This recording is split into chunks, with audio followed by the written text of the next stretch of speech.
അതിർത്തി രക്ഷാസേനയിൽ 38 വർഷത്തെ രാജ്യസേവനത്തിന് ശേഷം വിരമിച്ച് ജന്മനാട്ടിൽ തിരിച്ചെത്തിയ ASI ചന്ദ്രൻ എമ്മിന് സ്വീകരണം നൽകി.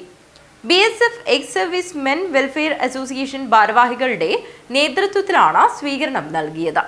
അതിർത്തി രക്ഷാസേനയിൽ 38 വർഷത്തെ രാജ്യസേവനത്തിന് ശേഷം വിരമിച്ച് ജന്മനാട്ടിൽ തിരിച്ചെത്തിയ ASI ചന്ദ്രൻ എമ്മിന് BSF ex service men welfare association Kasaragod ഡിസ്ട്രിക്റ്റിന്റെ ഭാരവാഹികളുടെ നേതൃത്വത്തിലാണ് സ്വീകരണം നൽകിയത്. ലോകത്തിലെ അതിർത്തി രക്ഷാസേനകളിൽ ഒന്നാമതായ BSFൽ 1988 പ്രവേശനം ചെയ്ത രാജ്യത്തിന്റെ അതിർത്തികളിൽ ഏറ്റവും ദുർഘടമായ ഇന്ത്യ-പാകിസ്ഥാൻ ബംഗ്ലാദേശ് അതിർത്തികളിൽ ജോലി ചെയ്ത് 38 വർഷത്തെ സേവനത്തിന് ശേഷം ASI റാങ്കിൽ വിരമിച്ചു.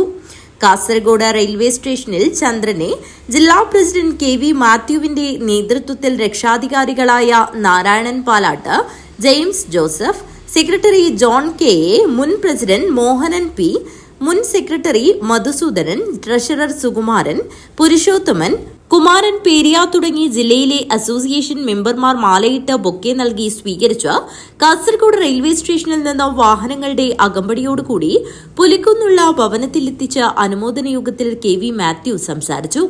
മറുപടിയായി ചന്ദ്രൻ സ്വീകരണത്തിന് നന്ദി അർപ്പിച്ച് സംസാരിച്ചു. സർവീസ് ഓഫീസ്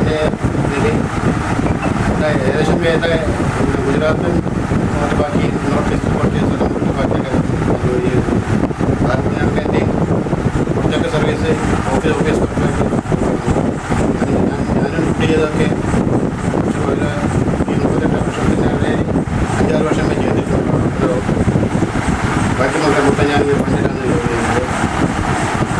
നിങ്ങൾ തന്നെ ആദരിക്കാൻ കഴിഞ്ഞ ഈ മൊത്തം ഞാനിപ്പം മറക്കില്ല. കുടുംബാംഗങ്ങളോടൊപ്പം ഉച്ചഭക്ഷണം കഴിച്ച ശേഷമാണ് പിരിഞ്ഞത്. News bureau, Kanhangad.